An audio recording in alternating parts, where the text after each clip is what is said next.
Então, amados, vamos para a palavra do Senhor. Então hoje vai ser um pouquinho diferente. Geralmente eu prego sermão expositivo em cima de um texto.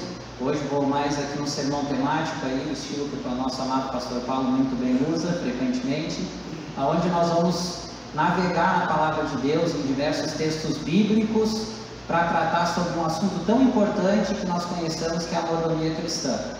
Todos os textos eu posso garantir para vocês que eu analisei com muita calma, muito cuidado, para que não fossem fora do contexto do que a gente vai ministrar nessa noite, amém?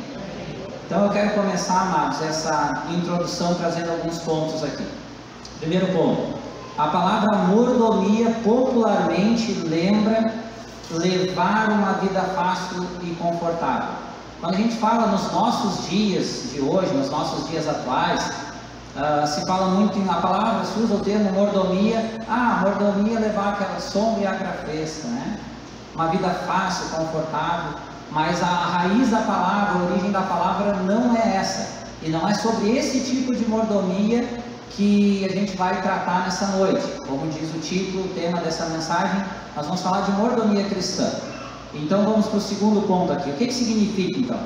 A palavra mordomo, que é a origem de onde vem mordomia, vem da palavra mordomo, muitos talvez não saibam, né? A raiz vem da palavra mordomo, significa, eu botei bem resumido aqui, tá? Administrador de algo que pertence a outra pessoa. O que é um mordomo? Mordomo é um administrador de algo que não pertence a ele, que pertence a outra pessoa. Um exemplo bíblico, para ficar claro para vocês: José, ele era mordomo de Potifar. Potifar era o dono de tudo, e José era o seu administrador. Abaixo de Potifar estava José. José administrava todos os bens, toda a vida financeira, enfim, organizava a vida lá de Potifar, mas ele não era dono, ele era o mordomo.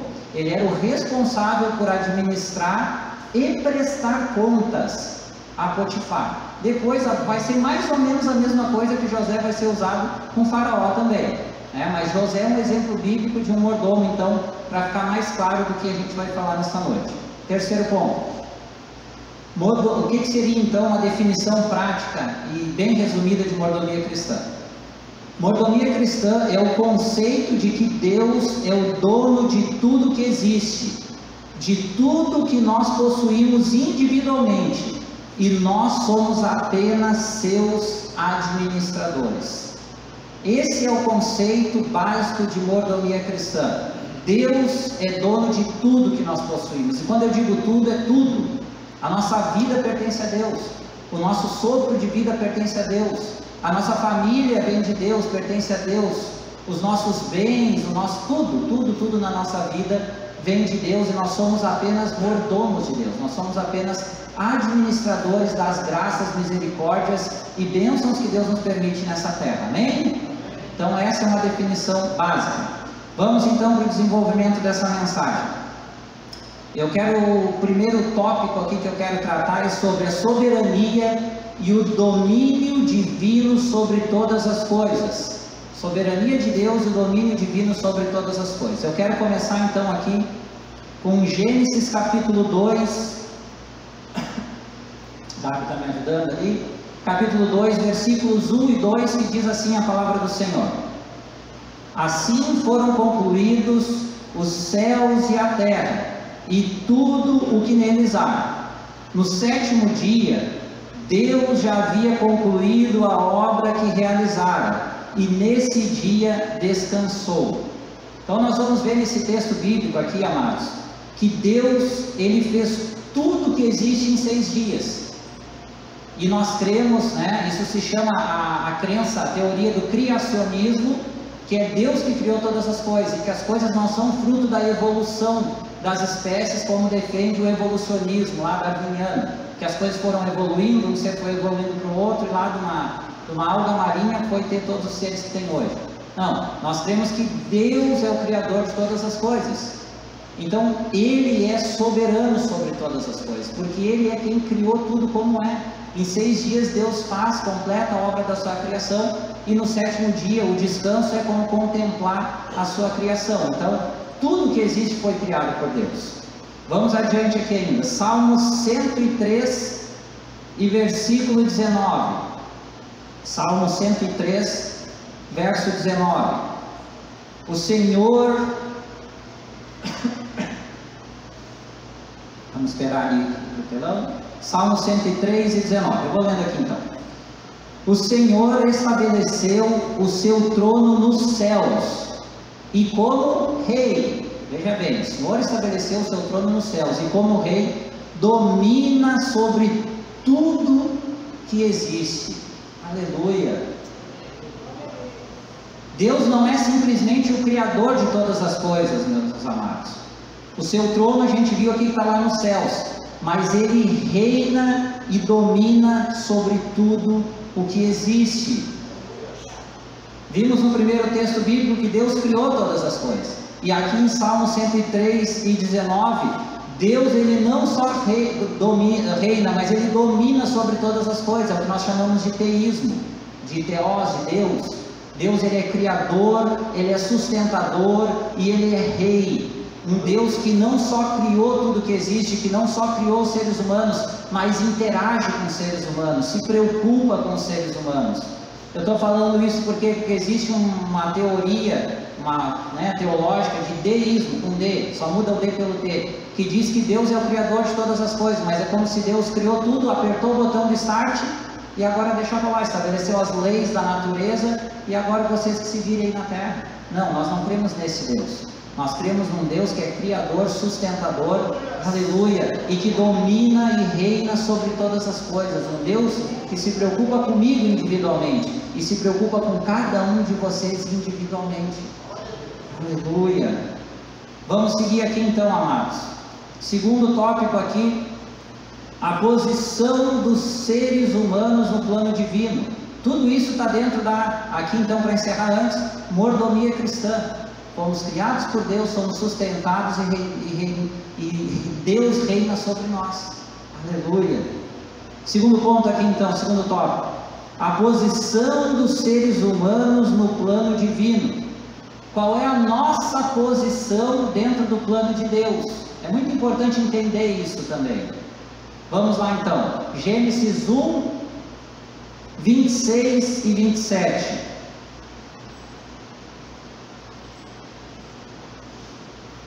A palavra do Senhor diz o seguinte: então disse Deus, façamos o homem à nossa imagem, conforme a nossa semelhança. Preste bem atenção agora.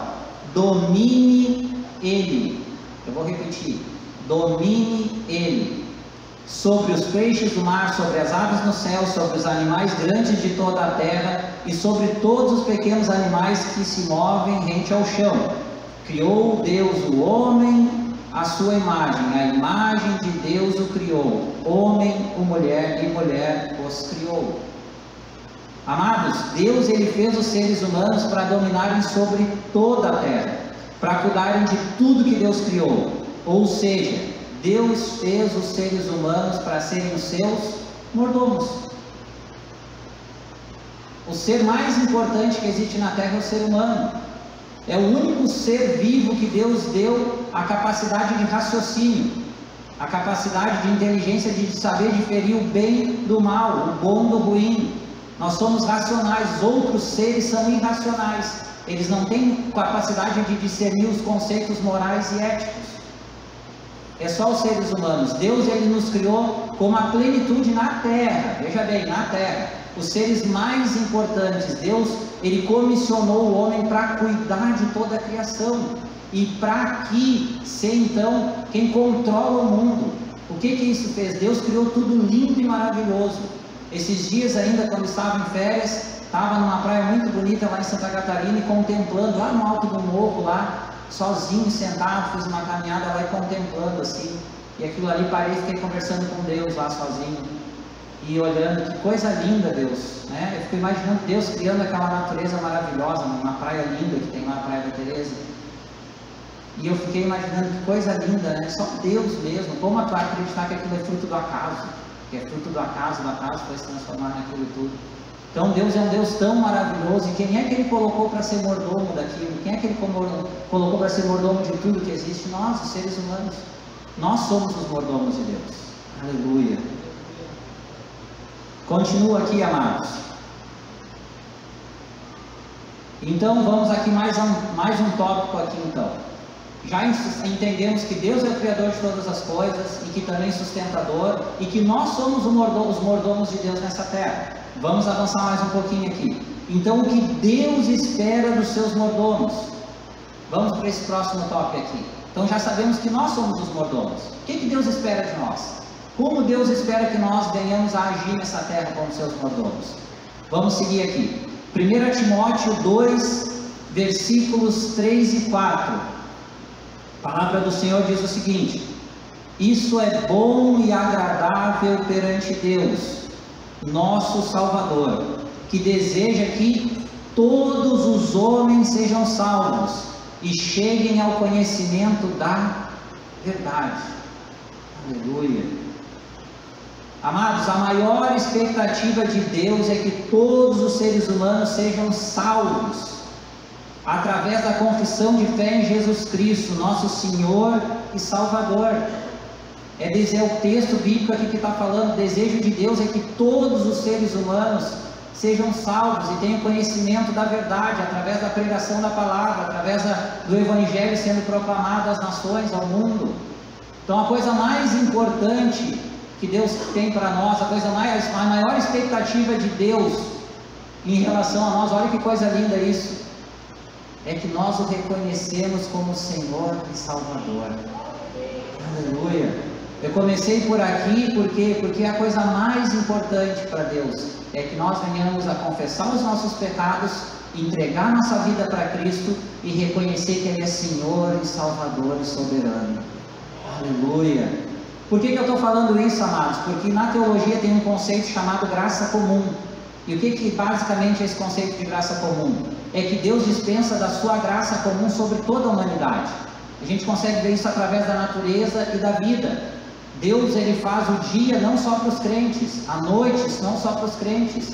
Deus dá a oportunidade de trabalhar, de viver, de se relacionar para todos os seres humanos, cristãos e não cristãos. Isso se chama graça comum.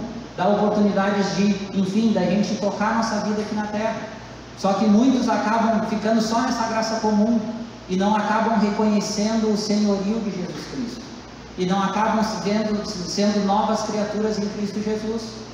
Então esse é o ponto mais importante para Deus, que nós como mordomos reconhecemos que Ele é o Senhor de todas as coisas. Aleluia. Vamos continuar aqui, amados. Então tem um segundo ponto aqui ainda. 2 Coríntios 5 e 17 diz o seguinte, a palavra de Deus, ainda dentro do mesmo tema. Portanto, se alguém está em Cristo, é nova criação.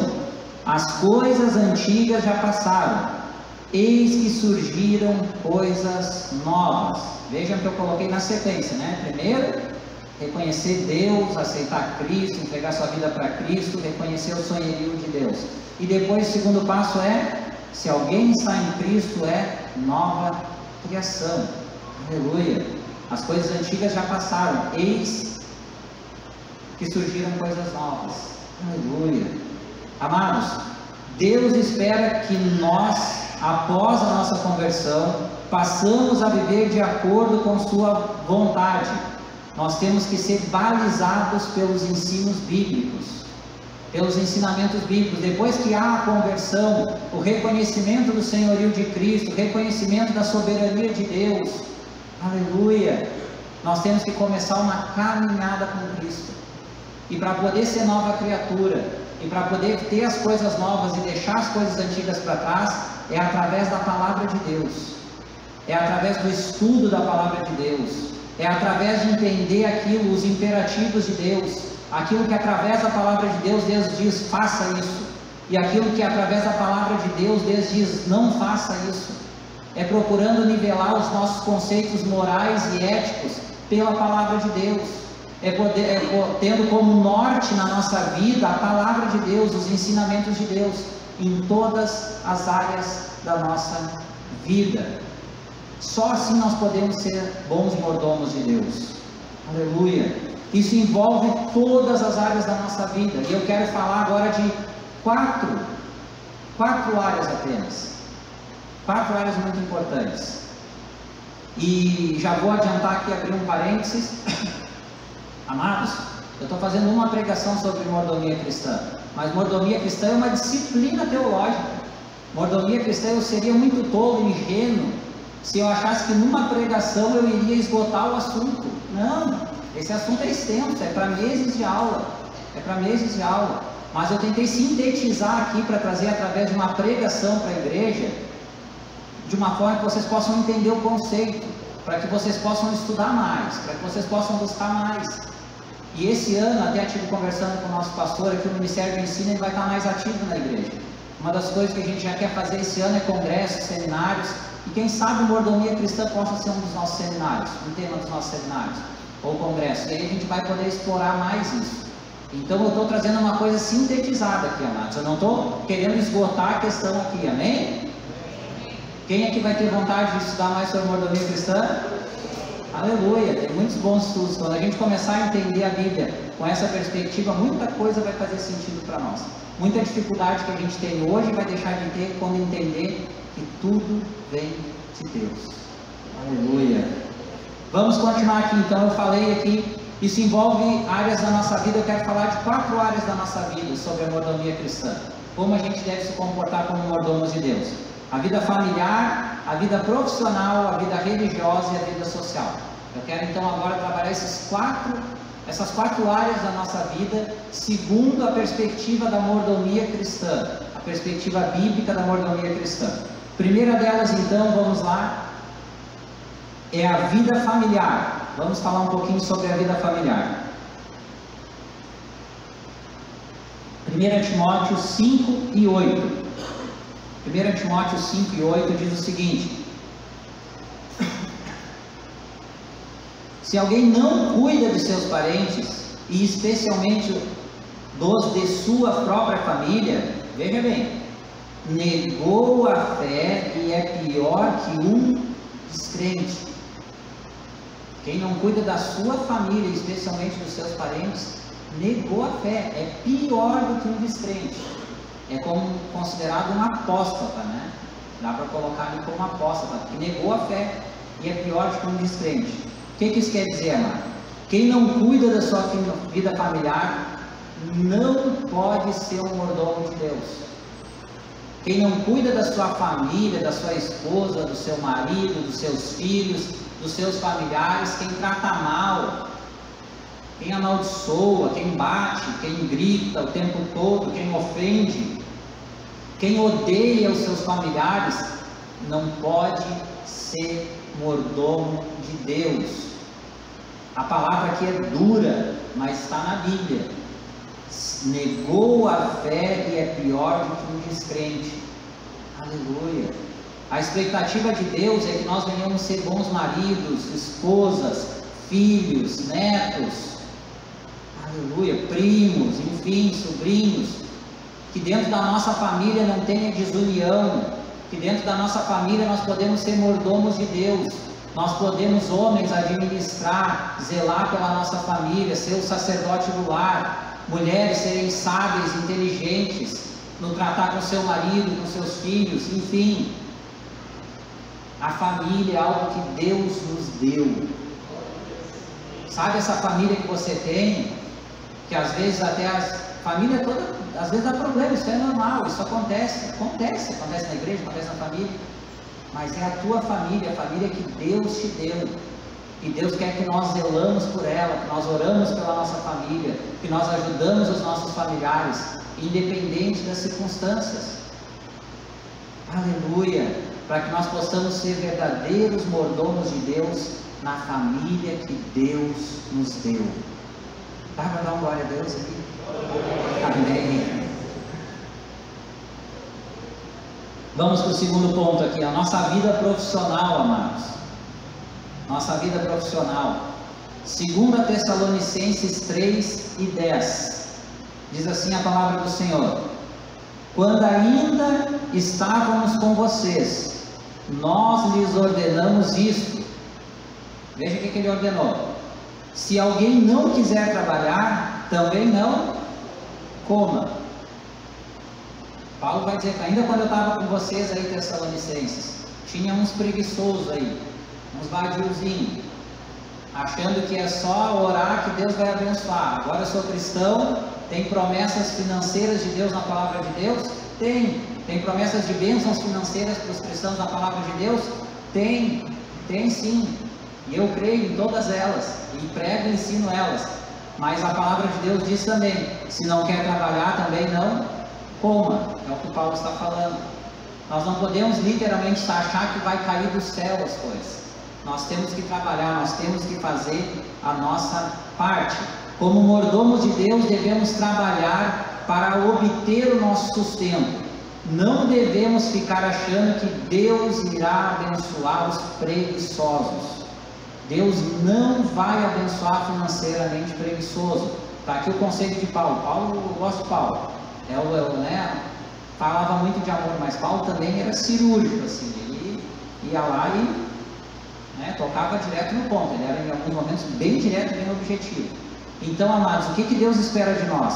Que nós venhamos a exercer o nosso, aqueles que trabalham, que participam do trabalho para a renda familiar, que nós venhamos a trabalhar, que nós venhamos a valorizar o nosso emprego. Se você é funcionário, valorize o seu emprego, valorize os seus colegas, seu patrão, por mais que às vezes seja difícil. Eu sei que é difícil, eu já trabalhei em várias empresas e sei que às vezes é difícil, mas é a porta que Deus está te dando para obter o sustento da tua casa, da tua família.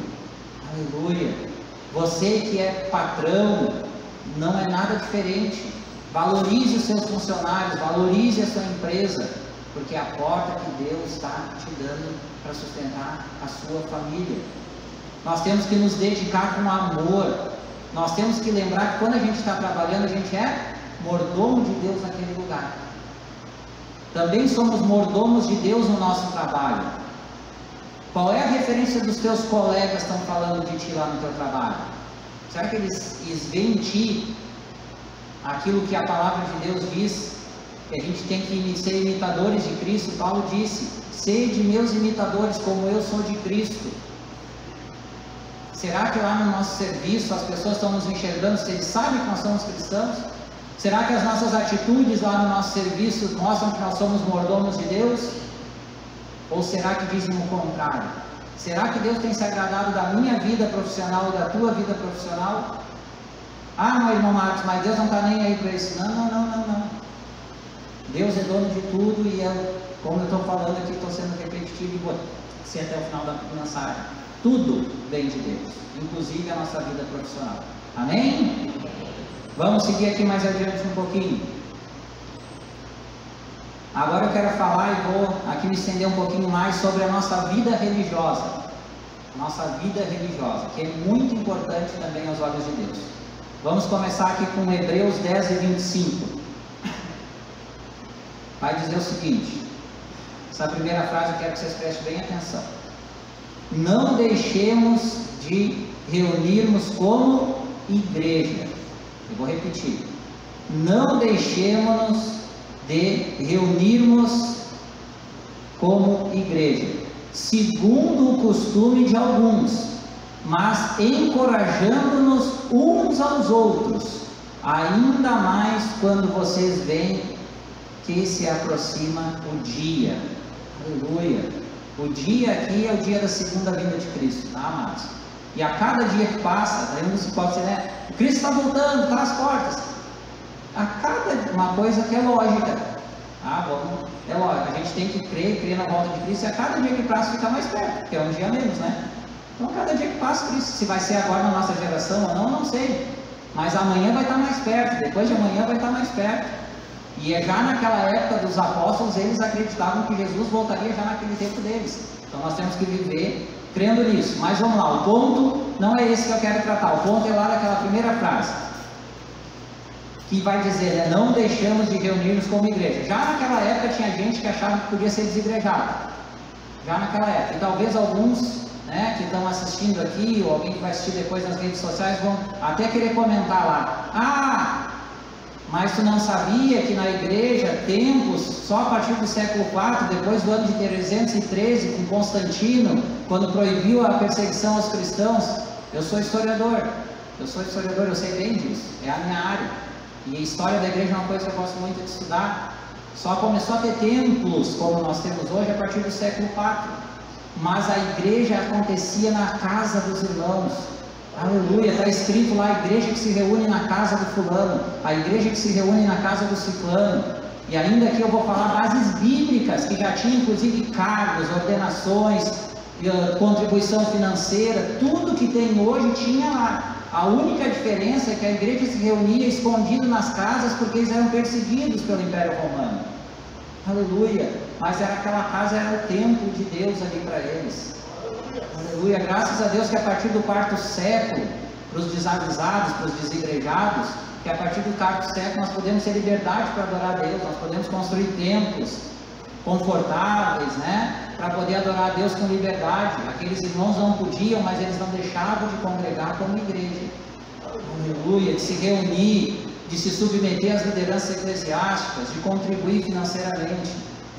Aleluia. Então aqui, irmãos, esse ponto, devemos participar dos cultos e atividades da igreja local, para termos comunhão com os irmãos, participar das tristezas e alegrias, das perdas e conquistas. Aleluia, é necessário participar dos cultos, é necessário participar dos ministérios, das atividades da igreja, para nós poder conhecer o nosso irmão, para nós poder dividir as tristezas, as derrotas, mas também as alegrias e as conquistas. Aleluia, esse papo, outro papo dos desigrejados aí, desses movimentos, não existe igreja perfeita, e se eles estão certos, não existe igreja terrena, física, denominacional perfeita, porque a igreja é feita de pessoas imperfeitas, como eu. Sou imperfeito, que vou errar, vou pecar, mas vou procurar em Cristo me arrepender e mudar. Mas é na igreja onde a gente se reúne, se junta, onde a gente tem comunhão, onde a gente busca a Deus junto, onde a gente ora junto, onde a gente faz planos de evangelização, enfim, estratégias, ensino, seja o que for. A igreja é feita de pessoas imperfeitas, que segundo a graça e misericórdia de Deus se reúnem para adorar esse Deus perfeito, que nos cuida, aleluia, que nos abençoa, que tem prazer numa reunião como essa, e nos vê aqui, mesmo em meio a uma pandemia, mesmo em meio a uma dificuldade, a gente faz um esforcinho mesmo no verão aqui na praia, a gente se reúne aqui para participar das alegrias e das tristezas. Aleluia, não entre nessa ideia de desigrejado não, irmãos, isso aí é antibíblico. Vamos continuar aqui, tem mais referências ainda. 1 Coríntios 12, 4 até o 7, diz assim a palavra do Senhor: há diferentes tipos de dons, mas o Espírito é o mesmo. Há diferentes tipos de ministérios, mas o Senhor é o mesmo. Há diferentes formas de atuação, mas é o mesmo Deus quem efetua tudo em todos. A cada um, porém, é dada a manifestação do Espírito, visando o quê? O bem comum. Aleluia, o bem comum da igreja. Amados, Deus concede diferentes dons espirituais e ministérios aos seres humanos.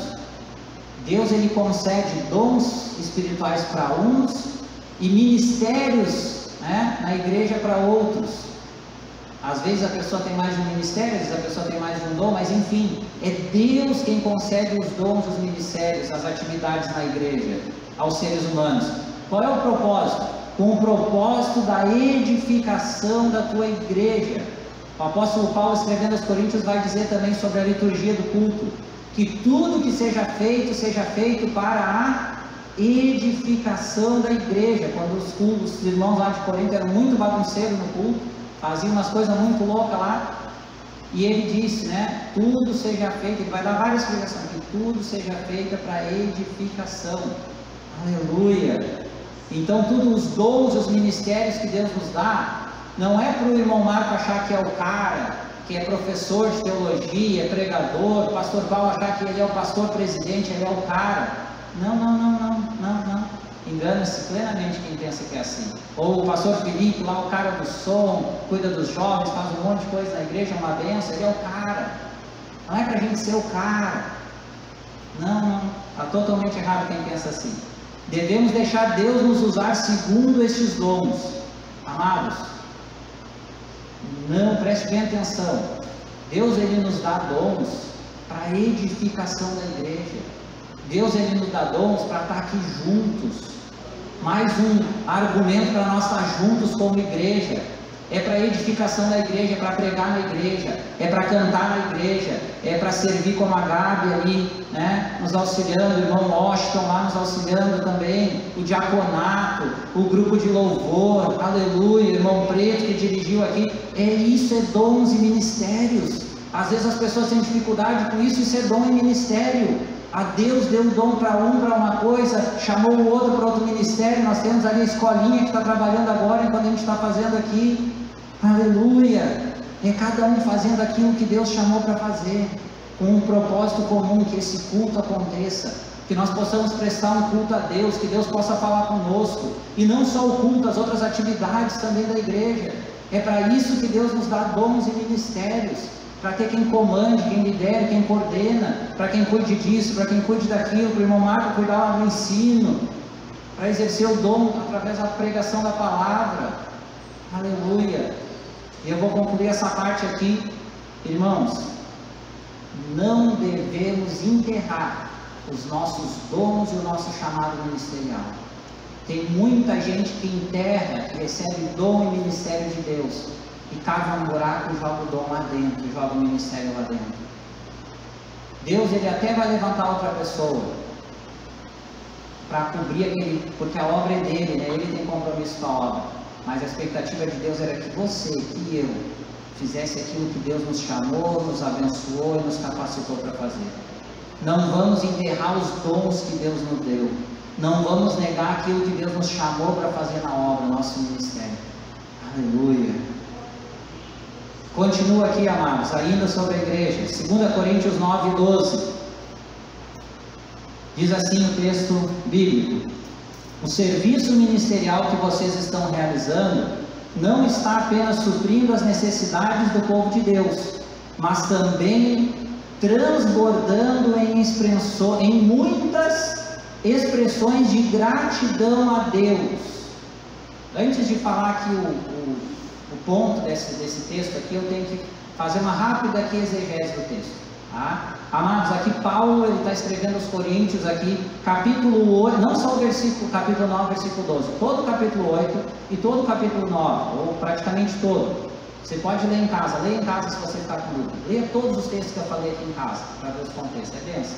Mas esse aqui em específico, porque alguém pode dizer, irmão Marco está pegando um texto que fala de bênção espiritual, que fala de não sei o que. Não, aqui Paulo está falando de dinheiro. O que Paulo está falando aqui é de colaboração financeira. Pode ler lá. O que estava acontecendo aqui, amados? Naquela época que Paulo escreve essa carta aos Coríntios, ele também vai falar isso em outras cartas, algo desse semelhante sobre isso. A igreja que estava em Jerusalém estava sendo perseguida por causa do avanço do Evangelho. Os irmãos que viviam em Jerusalém, na cidade de Jerusalém, onde veio ali o Espírito Santo em Pentecostes, eles estavam passando necessidade a ponto de ter necessidade financeira. E Paulo, ele começou a organizar uma grande coleta. Corinto é uma cidade que fica lá na Grécia, na Europa. Acima tem a Macedônia, que nós temos outras igrejas que têm cartas ali escritas. Então Paulo estava organizando uma grande coleta de dinheiro nessas igrejas para levar para a igreja que estava em Jerusalém, porque eles estavam passando necessidade. Então quando Paulo está, esse ministério, esse serviço ministerial aqui, é a contribuição financeira dos irmãos da igreja, tá? Que estão realizando, não apenas suprindo as necessidades do povo de Deus, aí fica mais claro o texto, né? Mas também transbordando em muitas expressões de gratidão a Deus. Veja que Paulo vai dizer que aqueles irmãos, eles estavam suprindo a necessidade da igreja de Jerusalém, mas eles estavam transbordando em expressão de gratidão a Deus. Isso quer dizer o quê? O texto é claro, que quando a gente colabora na igreja financeiramente, a gente está transbordando é uma forma de muitas expressões a Deus, de gratidão a Deus. Nós estamos demonstrando gratidão a Deus, aleluia, o que é dono de tudo. Estamos mostrando gratidão como mordomos. Eu quero ler aqui, ó, como mordomos dos recursos financeiros que Deus nos concede, devemos investir generosamente em nossa igreja local. como mordomos, e reconhecendo que toda a área financeira, 100% do que a gente ganha, do que a gente tem, pertence a Deus, vem de Deus, e é nosso temporário, e tem mais, é nosso temporariamente, né? A minha casa, o meu carro, a minha moto, as coisas que eu tenho, eu vou morrer e vai ser inventariado, vai ficar de herança para outros. Eu não vou levar aquela casa, eu não vou levar o carro, a casa, juntar tudo, enfiar dentro lá, um buraco, morrer e me enterrar junto, pegar o dinheiro da conta lá, mas não tem, mas tudo bem, uns troquinhos lá, vamos enfiar lá junto lá. Não vou, vai ficar. Você já parou para pensar que nós vamos morrer e vai ficar as coisas aí? E quantas vezes a herança é motivo de discórdia numa família? Ih, isso aí direto. Nós vamos morrer e nós não vamos levar nada dessa vida aqui, nada. Aleluia. E a palavra de Deus diz que é gratidão a Deus quando a gente investe na obra de Deus. Aleluia. A nossa igreja aqui, e a maioria das igrejas tem um sistema de dízimos e ofertas. Está estabelecido o sistema de colaboração a Deus. Como é que eu faço? Tal, tem dúvida? A igreja já estabeleceu dízimos e ofertas. Quando a gente dizima e oferta, a gente está mostrando uma expressão de muita gratidão a Deus. Aleluia. Eu gosto de uma frase, acho que é o pastor Paulo que fala assim: eu desconfio de um crente, de um irmão, de uma irmã, que quando se converte o bolso não se converte. Desconfia. Aleluia. Para nós poder, irmãos, participar de todas as coisas que nós participamos na igreja. Amém? Tem mais ainda, ó. 1 Timóteo 5, 17 e 18 diz assim, ó. E agora eu quero falar do como deve ser investido o recurso que a gente colabora, né, com gratidão a Deus na igreja. 1 Timóteo 5, 17 e 18 diz assim o texto da palavra de Deus: os presbíteros, presbíteros aqui é pastores, né? É a palavra genérica, presbítero, pastor, na Bíblia eles são intercambiáveis. Mas vamos lá. Os presbíteros que lideram bem a igreja, veja bem, os presbíteros que lideram bem a igreja, são dignos de dupla honra. Em algumas traduções vai dizer, eu estou usando a NVI, vai dizer de dobrados honorários, tá? Mas o texto aqui mesmo explica. Especialmente aqueles cujo trabalho veja bem, especialmente, os bons líderes que especialmente o trabalho deles é duplo, que tem que se afadigar principalmente nessas duas coisas, na pregação e no ensino. Aleluia. E aí se engloba a igreja. Uma igreja tem que se dedicar principalmente em várias áreas, mas a pregação e ao ensino. Esse tem que ser o foco dos líderes. Pois a Escritura diz: não amordace o boi enquanto está debulhando o cereal. E, aqui mais claro, o trabalhador merece o seu salário. Aleluia. Aqui está falando do salário de quem? Dos presbíteros, dos pastores, dos líderes, aquelas pessoas que abdicam de ter um emprego secular para dedicar sua vida integralmente na obra de Deus. Esses merecem ser dignos de um bom, não é só um salário, mas de um bom salário. Aqueles que lideram bem e aqueles que se afadigam na pregação e no ensino da palavra de Deus. É o que o texto bíblico está falando aqui. Então, amados, o dinheiro arrecadado na igreja deve servir para adquirir patrimônio, dar manutenção para esse patrimônio e pagar o salário das pessoas que trabalham na igreja. Aquelas pessoas que são assalariadas para a igreja, é para isso que serve o dinheiro. Pastor, por favor, estou errado? No fim das contas, não é para adquirir patrimônio, trazer conforto para nós aqui nas congregações, na sede, no culto. Nós usufruímos disso. Dar manutenção, que é muito cara a manutenção, quem tem casa, carro, sabe do que eu estou falando. Dar manutenção nas coisas, investir para ficar melhor e pagar o salário daquelas pessoas que abdicam de ter um emprego secular e dedicam a sua vida integralmente para a obra de Deus. Aleluia. Quando a gente contribui, a gente tem que contribuir com amor, sabendo que está sendo investido, que nós vamos poder colaborar com o salário dos nossos irmãos que estão exclusivamente trabalhando para aquilo ali. Eu dou glória a Deus, e que no meu desejo do meu coração é que a igreja possa cada vez assalariar mais pessoas. Como seria bom que o faturamento da igreja. Uma das coisas que eu fiquei muito feliz quando o pastor Felipe começou a trabalhar exclusivamente para a igreja. Eu orei e glorifiquei a Deus por isso. Eu fiquei muito, muito feliz com isso. E que possa, a igreja crescer, ter pessoas mais, ou integralmente ou parcialmente trabalhando para a igreja. Aleluia. Vamos continuar aqui, amados.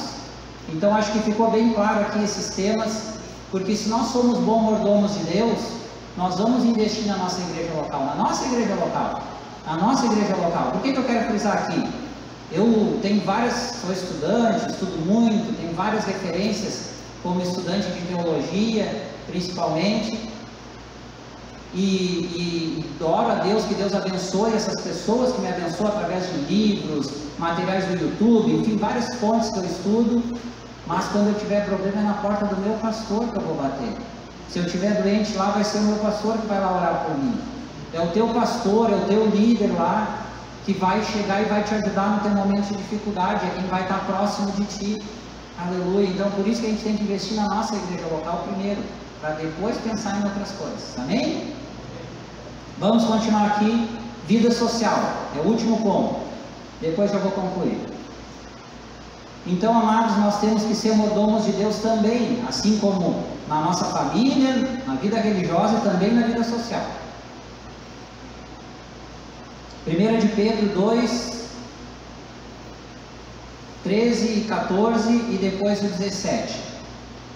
Diz assim a palavra do Senhor: por causa do Senhor, olha só, veja bem, sujeitem-se a toda autoridade constituída entre os homens.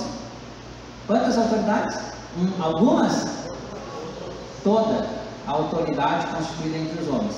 Seja o rei, seja a autoridade como autoridade suprema, seja os governantes, como por ele Deus, enviados para punir os que praticam o mal e honrar os que praticam o bem. Verso 17. Mais à frente um pouquinho. Tratem a todos com o devido respeito. Amem os irmãos, temam a Deus e honrem o rei. Ficou bem claro que rei na época era uma monarquia, o Império Romano lá, tinha um imperador e tinha seus governadores, seus prefeitos lá, enfim, tinha um sistema, né, político lá estabelecido, com uma hierarquia de lideranças, e a palavra diz toda a autoridade, né? Hoje nós vivemos um pouquinho diferente, mas vamos lá. Devemos respeitar as autoridades, cumprir os deveres, nossos deveres como cidadãos. A gente não pode esquecer, mas eu sou cristão, mas eu sou um cidadão desse mundo, eu sou brasileiro, eu sou gaúcho, eu sou um cidadão aqui de Tramandaí, eu tenho deveres como qualquer outra pessoa, cristão e não cristão. Todos nós estamos debaixo de autoridades, de leis, e nós devemos cumprir os nossos deveres como cidadãos, né? E o cristão ele tem que cumprir ainda com maestria, né? Para mostrar que é bom mordomo de Deus. Respeitar todas as pessoas, independente de suas posições sociais. Então vamos lá. Amados, nós temos que, como mordomos de Deus, Deus é que nos deu essas autoridades, concedeu ter essas autoridades. No tempo que foi escrita a Bíblia, como eu disse, o Novo Testamento, tinha o Império Romano que dominava toda aquela região onde circulou ali as cartas, os escritos bíblicos. Ele dominava todas as regiões, Europa, Ásia Menor e Norte da África, tudo era dominado pelo Império Romano. Era um imperador, ditadura, ninguém escolhia, eles tinham sucessão e deu. Graças a Deus que hoje, nos nossos dias, Deus permitiu que nós tenhamos uma democracia, onde no Brasil e na maior parte do mundo, mas vamos pegar aqui a nossa realidade, nós podemos escolher as pessoas que estão lá. É através do voto que é escolhido presidente, governador, deputado, vereador, prefeito, enfim, todo mundo que está ali elegível, que é elegível, que ocupa esses cargos elegíveis. Então, a vontade de Deus é que cada um que está lá, está lá. Ah, irmão Marco, muita gente eu já vi, pastor, errar nisso. Ah, o fulano está lá porque Deus escolheu que ele estivesse lá. É com a permissão de Deus. Deus permitiu que nós tenhamos a democracia. E quem é que escolhe na democracia? Os cidadãos. Os cidadãos. Portanto, o presidente, o governador, o prefeito, os vereadores, os deputados, eles estão lá porque nós escolhemos. Porque nós escolhemos um sistema democrático no nosso país. E Deus permitiu que fosse assim. Logo, as autoridades que estão lá em última instância estão com a permissão de Deus. Mas quem escolheu foi nós. Quem escolheu foi nós. Com o nosso livre-arbítrio, a nossa livre agência, pelo sistema democrático que nós temos. Então, Se o camarada que está lá é da esquerda, é da direita, é do centro, é sei lá do que, de que corrente política, nós devemos honrar e respeitar todas as autoridades.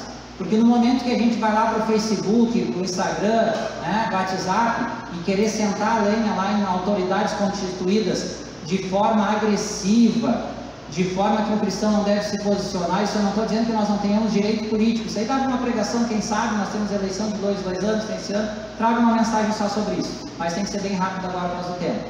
Independente da posição política, ideológica de cada um que está lá, eles são autoridades constituídas por Deus e a gente tem que respeitar.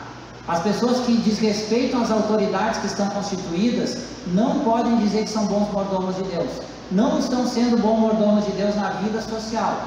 Não estão sendo, a gente tem que respeitar. Isso não anula o nosso livre-arbítrio, o nosso direito de se posicionar politicamente, com respeito, sem maldizer ninguém, sem amaldiçoar ninguém, sem tratar ninguém por opção ideológica, política, achando que é menor do que nós.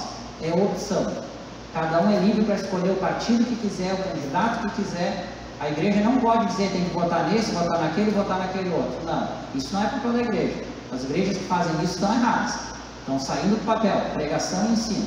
Ensina o que é o papel da igreja com a autoridade. A igreja não é palanque político, amém, amados? E a gente não pode levar para essa coisa pessoal, achar que na política a gente pode bater a torta e direito. Não, a gente não vai estar sendo um péssimo mordomo de Deus na vida social. E o texto vai dizer ali, tratam todos com devido respeito. Amados, independente da orientação sexual de cada pessoa, política, ideológica, filosófica, seja o que for, etnia, raça, nós temos que tratar todos com igualdade.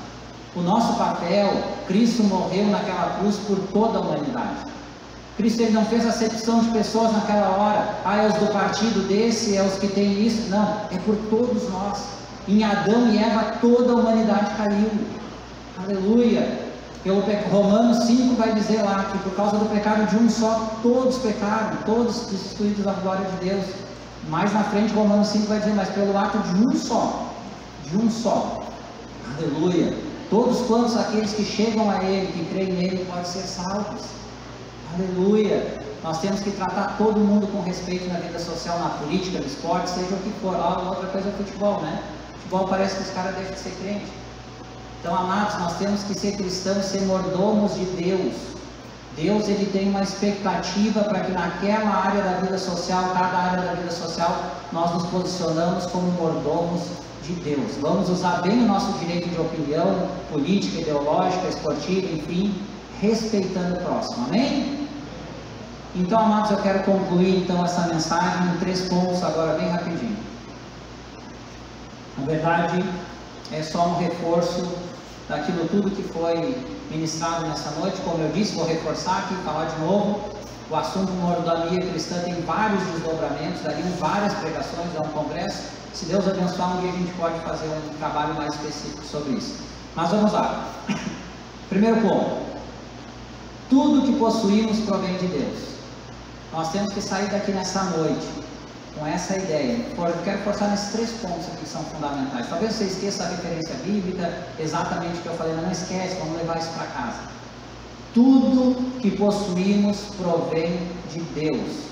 Tudo, começando com a nossa vida que provém de Deus. Quando Deus tira o sopro de vida, acabou a vida. Então tudo, em todas as áreas da nossa vida, financeira, social, familiar, profissional, tudo que nós temos provém de Deus. Segundo ponto, somos apenas mordomos das coisas que Deus nos permitiu possuir. Nós somos apenas, qual é o nosso papel? Plenitude da criação de Deus na terra. Deus sujeitou todas as coisas aos seres humanos na terra, mas tudo ainda pertence a Deus. Aleluia, Ele domina sobre todas as coisas, Ele reina sobre nós lá nos céus. Nós somos apenas mordomos das coisas que Deus nos permite possuir, uns mais, outros menos, outros mais ou menos, mas nada é de ninguém. Para o cristão verdadeiro, que entende a mordomia cristã, esse conceito teológico, nós somos apenas administradores das coisas que Deus nos dá, mordomos. Terceiro e último ponto. devemos administrar bem todas as coisas que Deus nos confiou nessa vida. Deus nos dá todas as coisas, somos apenas mordomos, e nós devemos administrar bem todas as coisas que Deus nos permite ter nessa vida, em todas as áreas da nossa vida. Aleluia. Quero orar e encerrar essa mensagem. Querido e amado Deus, eu te dou graças, Senhor, pela oportunidade, Senhor, que o Senhor nos concedeu de estarmos reunidos aqui nessa noite, Deus. Pai, que nessa noite que foi ministrada a Tua palavra, Senhor, sobre a mordomia cristã, nós estamos aqui, Senhor, como igreja reunidos, Pai, reconhecendo a Tua soberania, Senhor. Tu és soberano sobre todas as coisas, Deus. Nós queremos Te dar, Senhor, graças, Senhor, por tudo que o Senhor nos concedeu ter, Senhor, uns mais, outros menos, mas tudo que nós temos vem de Ti, ó Deus. Oh, Pai amado, se não fosse a Tua graça, se não fosse a Tua misericórdia que se renova a cada dia nas nossas vidas, o que seria de nós, Senhor? Se não fosse o Teu amor, Senhor, transcendente, se não fosse a Tua salvação, ó Cristo, se não fosse o Teu sacrifício por nós, ó Deus, a coisa mais importante nós não teríamos, que é nos chegarmos a Ti verdadeiramente, Deus. Pai, aqui nessa vida nos ajuda, Senhor, a ser bons mordomos, Senhor. Que o Senhor nos ajude, Pai, a cuidar bem de tudo que o Senhor nos deu, Senhor. Que o Senhor nos ajude a administrar bem tudo que o Senhor nos deu, Senhor. Que a Tua igreja, Senhor, possa entender essa mensagem, Senhor. Que essa palavra que foi ministrada hoje, Deus, entre nas nossas mentes e nos nossos corações, ó Pai. Para que nós possamos ser bons mordomos, Pai. Para que o dia que nós chegarmos ao Teu encontro, Senhor, que nós tenhamos que prestar conta de tudo que a gente fez aqui nessa vida, Pai. Nós pegamos, Senhor, e mostramos, Senhor, podemos mostrar que nós nos esforçamos para ser bons mordomos, Pai, em todas as áreas da nossa vida. É o que eu te peço e te agradeço em nome de Jesus. Amém.